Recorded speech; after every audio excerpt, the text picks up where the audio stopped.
Hello beautiful people, how are you all doing today? My name is Harold and welcome to my YouTube channel. This is Simply Harold. I never made it, but I know what it takes. I'm motivated by a mix of emotion. Got my statement, and I'm reading it slow so I can understand it fully. Appreciate my standing, go out of this world and right on time. Oh, never in my life have I seen the sky light up like this. I'm far away from Earth and I wanna know if you exist. Mission control, do you read me? Now, for today's video, I will get myself tested with HIV. Yes, iba-vlog natin ang aking HIV self-test procedure using this OPMed HIV self-test kit. So yan, this is OPMed HIV self-test kit. So bakit natin ito gagawin? I have my 3 reasons kung bakit ko ito gagawin.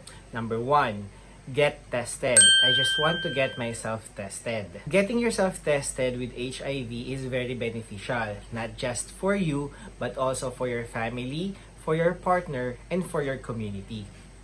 Aminin man natin o hindi, people nowadays are engaged with sex. Mapa-premarital sex, same-sex, or just casual sex na madali nating nakukuha using the various social media dating apps.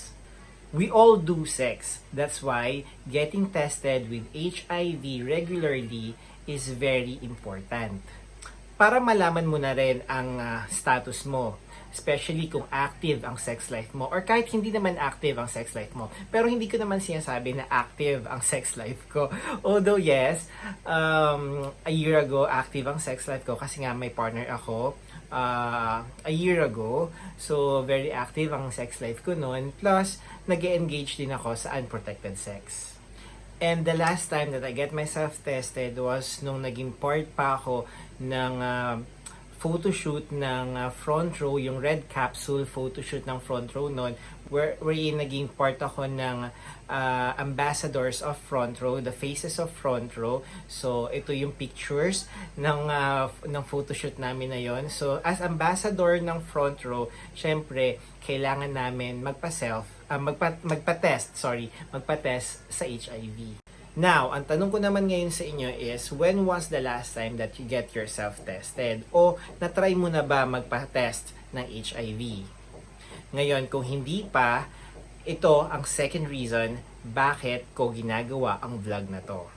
Number 2, to break the stigma. Breaking the stigma with HIV testing. Most of us kasi ay nahihiya magpa-test ng HIV or natatakot magpa-test. Nowadays, there are a lot of ways to get yourself tested kung gugustuhin mo. Pwedeng kang pumunta sa mga clinic or sa mga hospital para magpa-test ng HIV or pumunta sa mga accredited HIV testing centers kagaya nung Love Yourself sa Cubao. Very confidential naman ang pagsasagawa ng HIV testing sa mga hospitals and sa mga clinics at sa mga HIV testing centers na ito. Or pwede ka rin naman magsagawa ng self-test procedures gaya nitong gagawin natin. Pwede ka umorder nito online. This is available online sa Lazada, sa Shopee, available ito. Or pwede ka rin bumili nito sa mga pharmacies. Alam ko pwede rin ito mabili sa mga pharmacies. Very discreet naman yung packaging nito when you ordered online. So, discreet and well-packed siya na may papadala sa mga bahay ninyo. So, pwede ka bumili nito online. This one is na-purchase online. Kaya nating to worry when it comes to getting yourself tested with HIV kasi yun nga, maraming ng ways, maraming ng paraan para magpa-test ng HIV. And sabi ko nga kanina, it's very important and it's very beneficial to you and to your partner, to your family, and also to your community para ma-stop ang pag-spread ng HIV. Kasi just like coronavirus, HIV is deadly also. So ito yung isa rin dapat sa kinakatakutan natin, virus na mabilis din kumakalat ngayon because of sex. Although hindi lang naman sex ang ang nagiging reason ng pag-transfer ng HIV from one person to another. So yun yun naman yung isang reason kung bakit ko rin itong ginawa. Ang vlog na to is to educate people. So later on, we will discuss the education behind HIV. So ngayon, let's proceed with this self-test and i-run through ko kayo with the procedure of doing this self-test kit. So let's open our OpenMed HIV self-test kit.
Ayan.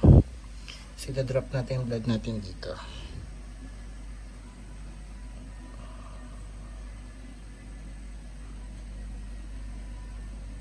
Ayan. Then, lalagay natin dito serum. 1 to 2 tablet.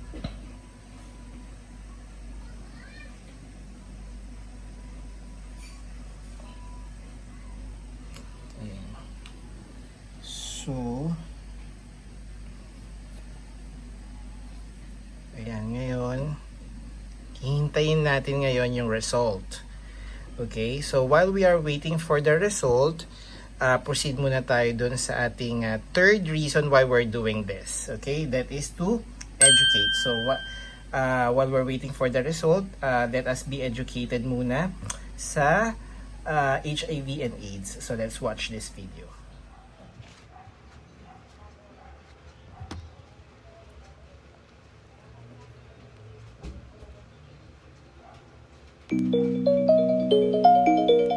HIV is the human immunodeficiency virus. If you have HIV, you have an infection that damages your immune system over time and causes AIDS. AIDS stands for Acquired Immunodeficiency Syndrome. It is the final stage of an HIV infection when your immune system is damaged and too weak to fight off ordinary infections. When foreign invaders, such as bacteria and viruses, get into your body, they can cause infections. These events activate your body's defenses. The white blood cells of your immune system are part of your body's defenses. One type of white blood cell, called helper T lymphocytes, or helper T cells, strengthen your immune system's response to infection in two ways. First, helper T cells release chemicals that attract other white blood cells to the site of the infection. These additional white blood cells attack the invading bacteria or virus, as well as other infected cells. Second, helper T cells release chemicals that cause other white blood cells to multiply. These new white blood cells create markers, called antibodies, which can identify the same foreign invader throughout your body. Antibodies attach to the bacteria or virus, marking them as targets for your immune system to destroy them.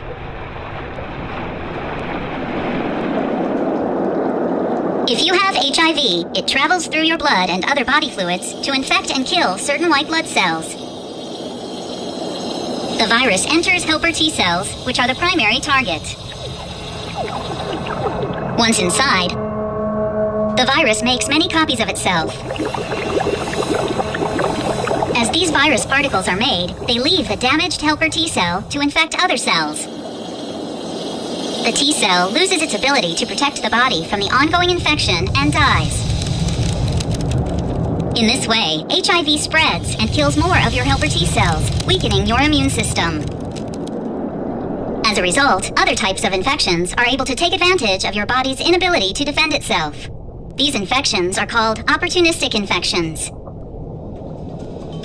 If you have an HIV infection and one or more opportunistic infections, you have AIDS. Some of the common AIDS-related opportunistic infections are inflammation of the tissues covering your brain and spinal cord, called meningitis, inflammation of your brain, called encephalitis, respiratory illnesses, such as pneumonia and tuberculosis, intestinal illnesses, such as chronic diarrhea caused by infectious parasites, and cancers, such as Kaposi's sarcoma and non-Hodgkin lymphoma. HIV passes from person to person through infected body fluids. HIV can enter your body during unprotected sex, while sharing drug injection needles, during your own childbirth, while breastfeeding from your mother, or from contaminated blood or blood products. Although there is no cure for HIV, drugs called antiretroviral medications can reduce the amount of HIV in your body. One class of antiretroviral medication, called entry or fusion inhibitors, disrupts the HIV infection process by preventing the virus from attaching to your cells. Other classes of antiretroviral medications include reverse transcriptase inhibitors, protease inhibitors, and integrase inhibitors. These drugs prevent the creation, assembly, and spread of new viruses. Your doctor may prescribe a combination of these drug classes known as highly active antiretroviral therapy, or HAART. Antiretroviral medication doesn't completely remove HIV from your body, but slows it down enough to enable your immune system to fight infections. Regular blood tests will let your doctor know how effective your antiretroviral medication is in controlling HIV. If the number of helper T cells is high enough in your blood sample, your medication is working. Treatments for the opportunistic infections of AIDS are medications specific for each type of infection. For example, your doctor may prescribe antibiotics if you have pneumonia or tuberculosis. To avoid getting or spreading an HIV infection, know your HIV status and your partner status by getting tested regularly. The most effective way to prevent HIV infection is to avoid vaginal and anal sex. When engaging in sexual activity, you will be less likely to contract HIV if you only have sex with one uninfected partner or use latex condoms for protection. Avoid using injectable illegal drugs or sharing drug needles because the needles may have the virus on them. Avoid intoxication from drugs or alcohol because you will be more likely to engage in unsafe sexual behavior. So now that we have learned about the HIV or AIDS, with the help of that video, isi-share ko na kayo sa inyo ang naging resulta ng ating HIV self-test procedure na ginawa a while ago. So, ito na siya. Tadan! Ayan po. Nasa letter C yung line. Ay, kita nyo ba? Ayan, nasa may letter C yung line. So, negative po tayo sa HIV. Yay! So, we are negative with HIV. So, yeah. So, yun. Wag po tayong matakot magpa-test with regards to HIV. Kasi para rin po sa ating sariling kalusugan yon, para malaman natin ang status natin. Especially for those people who are active in sex and engaging to unprotected sex or casual sex. Okay? Kung sakali man na maging positive kayo sa test na ginawa ninyo sa self-test procedure, kailangan nyo kagad magpunta sa mga medical practitioners or sa hospital or sa mga accredited HIV centers para po mabigyan kayo ng karampatang medication or tamang pag-handle ng sakit ninyo. So, kung negative naman, then continue practicing safe sex. Okay? So, that's it for my video for today. I hope may natutunan tayo and I have imparted something in your lives again. So, again, my name is Harold and this is Simply Harold saying goodbye and see you again for my next vlog.